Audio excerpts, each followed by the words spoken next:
Works a few days later, he was still boasting.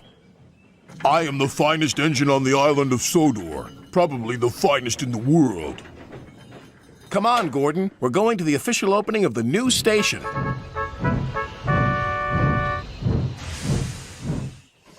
Then there was trouble. As Gordon approached the new station, neither the driver nor fireman could apply his brakes. Something had jammed. The driver reduced steam, but Gordon was still going too fast.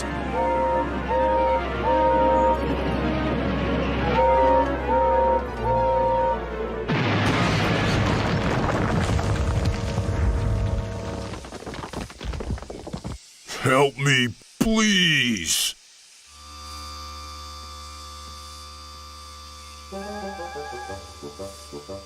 Well, Gordon, said Sir Topham Hatt, I knew you wanted a panoramic view, but this is not the way to achieve it. Yes, sir. Sorry, sir.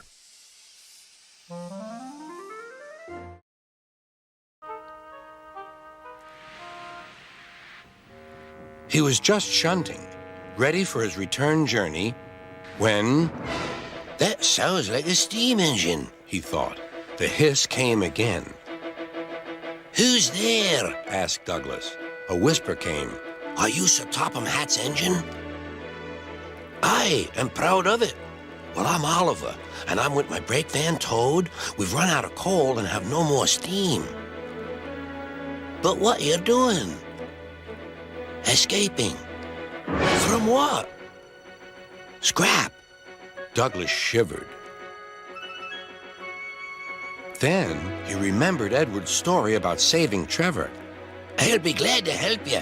It'll have to look, though, as if you're ready for scrap and I'm taking you away."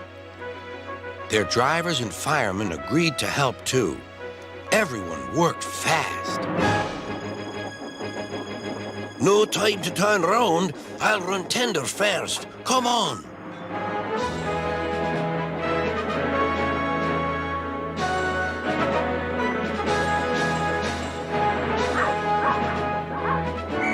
But before they could clear the station, they were stopped. "Aha!" called a foreman. "A Great Western engine and a brake van, too. You can't take these." "Aye, but they're all for us," said Douglas's driver. "See for yourself." The foreman looked all over Oliver. "Seems in order. Right away, guard."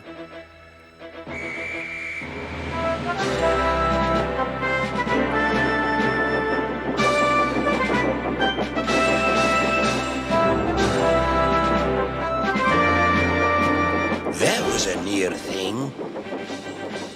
"We've had worse," replied Oliver, and they forged ahead.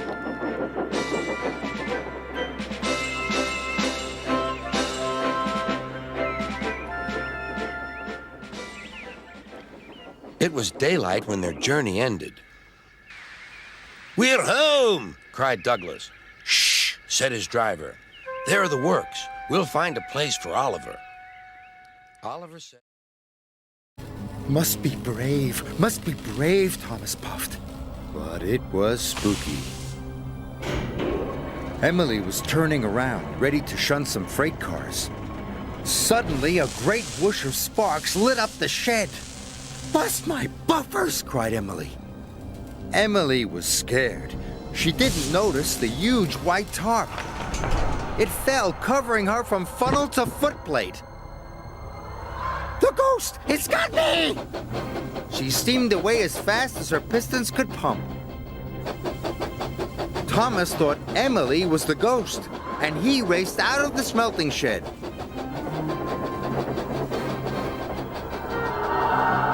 "The ghost is after me!" cried Thomas. Harry and Bert thought Emily was the ghost too, and they raced away.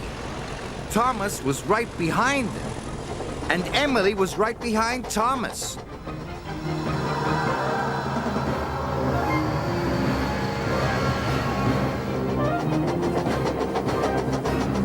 "Help!" Emily cried. "The ghost has got me!" Harry, Bert, Thomas, and Emily raced towards Tidmouth's sheds. Tidmouth's sheds was quiet and peaceful. All the engines were fast asleep. Thomas's whistle soon woke them up. "It's Thomas!" cried Percy. "Something must be wrong." Suddenly, he saw Thomas, Harry, and Bert racing into the yards. "Stop!" he cried. Harry, Bert, and Thomas applied their brakes. They stopped just in time. "The ghost is after us," whistled Thomas. Percy was scared. But just then, Emily raced under a signal and the tarp flew off.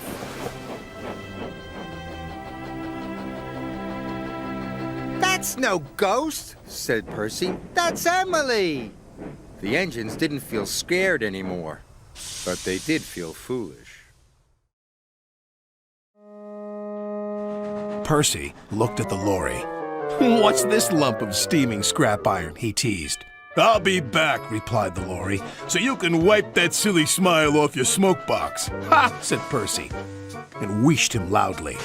Then Butch, the breakdown vehicle, arrived.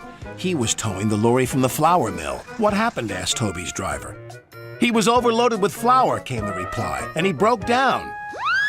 "Not very useful now, are you?" said Toby. "Grrr," replied the lorries. Then James whistled excitedly. "They're bringing in the third lorry on a barge." "What happened to that one?" James asked. "Stupid lorry was reversing and fell straight into the sea," said the tow truck man. Later, Thomas arrived. He looked at the three lorries and laughed. Well, well, well, the Brothers Grimm, smashed, broken, and sunk. The lorries didn't return, and the engines... Emily headed back down the steep hill again. But then there was trouble. Help! Help! My brakes! My brakes have failed! Help! Look out, Emily! I can't stop!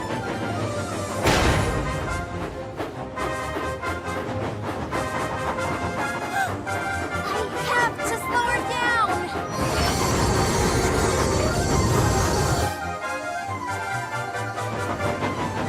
Don't worry, Caitlin! I've got you!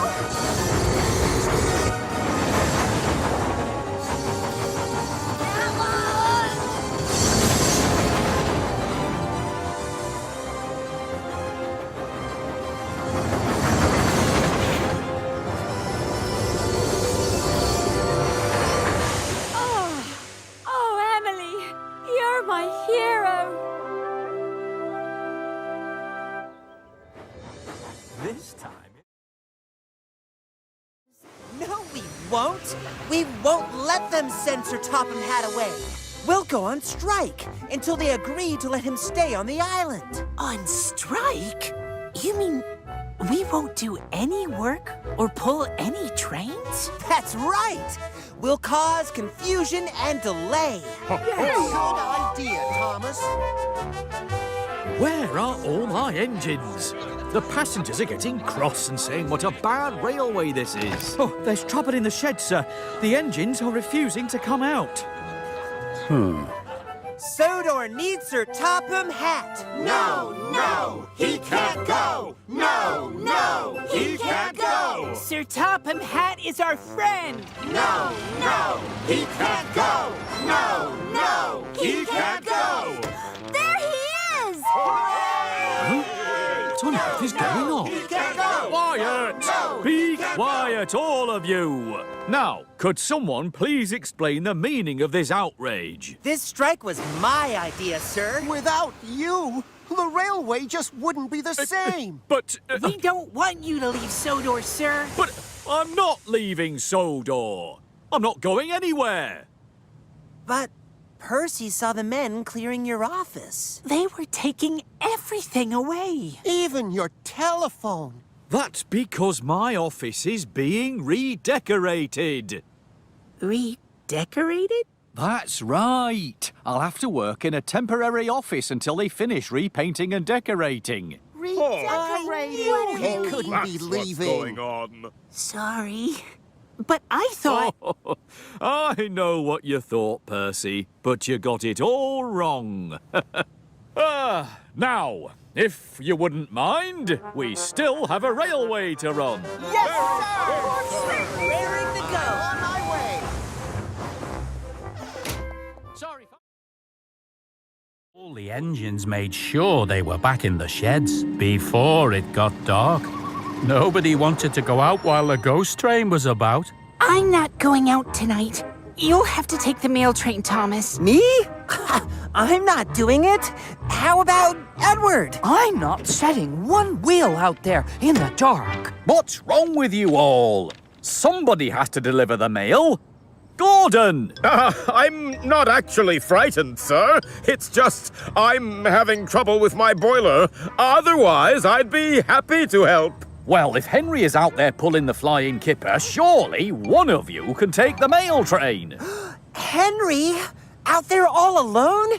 With that terrifying ghost train? He's so brave. You silly engines! I'm telling you all for the last time, there is no such thing as a ghost train.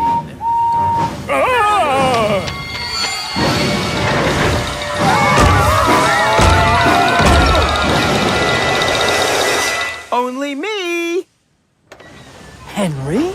You mean you're the ghost train? Why didn't you tell us? I tried to, but you all laughed at me and said I was a scaredy engine. It's not fair. We all got told off by Sir Topham Hatt because of you. Where is Sir Topham Hatt?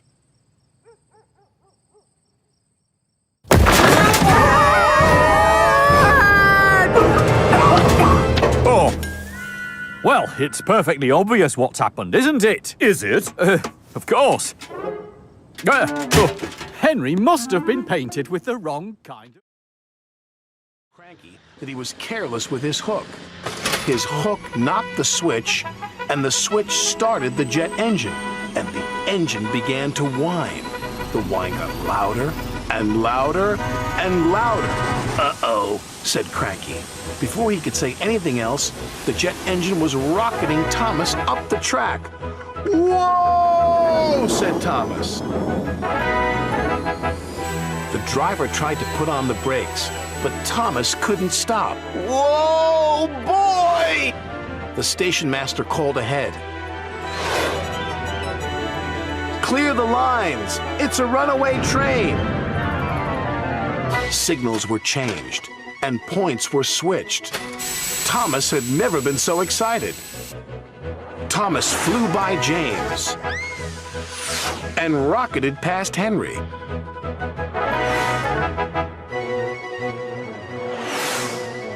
And raced by Percy. They were amazed. Bertie was excited when he saw Thomas flying down the track. Want to race, Thomas? Beeped Bertie. Never mind. No one had ever seen an engine go so fast.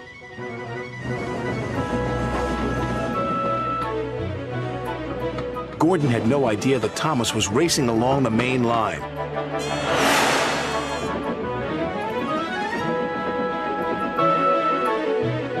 I am the fastest, said Gordon proudly. Bye, Gordon. Bye, Gordon. Gordon could not believe what he had seen.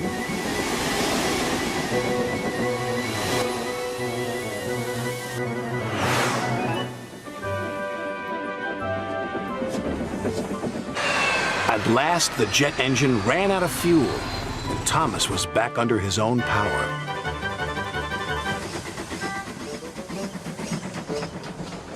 He steamed gently back into Knapford Station. Sorry for overtaking you back there, Gordon, teased Thomas. We can go just as fast as you.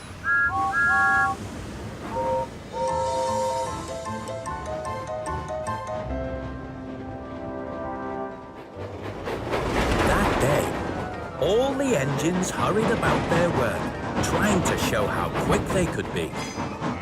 They all wanted to be chosen to take the deputy minister back to the mainland. Spencer watched the other engines rush about. He was feeling very sorry for himself. If only I hadn't been in such a hurry. If only I had tried to get my job done properly without showing off. But it was the other engines who were showing off now. Wellsworth Station! Right on time.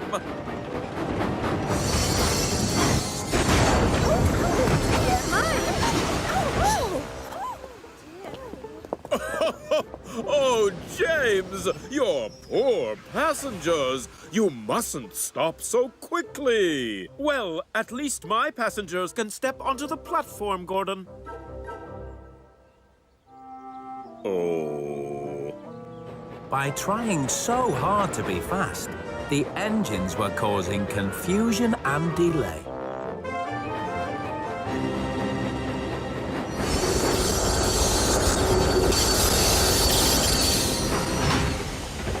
Oliver, what are you doing on my track? Your track? Who says this is your track? There are two ways of doing things, Oliver. The Great Western Way and the wrong way. I know.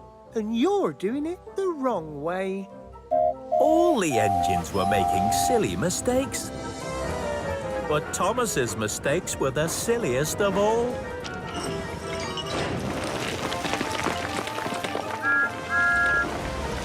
Thomas, what are you doing? Coaches don't need code. Sorry. At the end of the day, Sir Topham Hatt...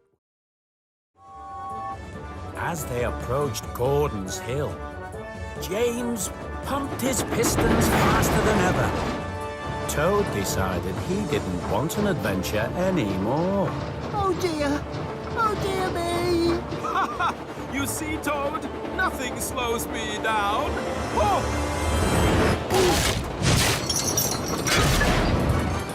Oh no! Oh, Mr. James, what was that? We've hit a branch! Stop the cars! I'm trying, Mr. James, I'm trying.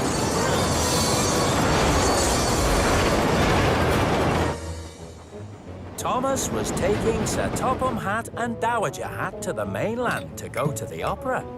I used to be quite the singer in my day. Would you like to hear me sing?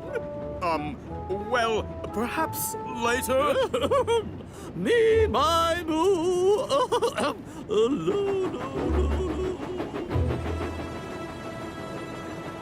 Cinders and ashes. Whoa! Thomas, why have we stopped? Up ahead, sir. Thomas, back up! Back up! Thomas, look out! Percy! Oh no! We're going to have a crash! Toad could see that Thomas and Percy didn't have enough time to reverse and clear the line. Toad knew he had to save them all now. He's going to hit us!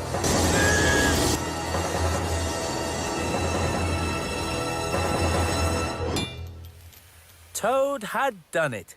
He'd stopped the coal cars just in time. Everyone was very relieved. Well done, Toad! Thank you, Mr. Thomas. Just doing my job.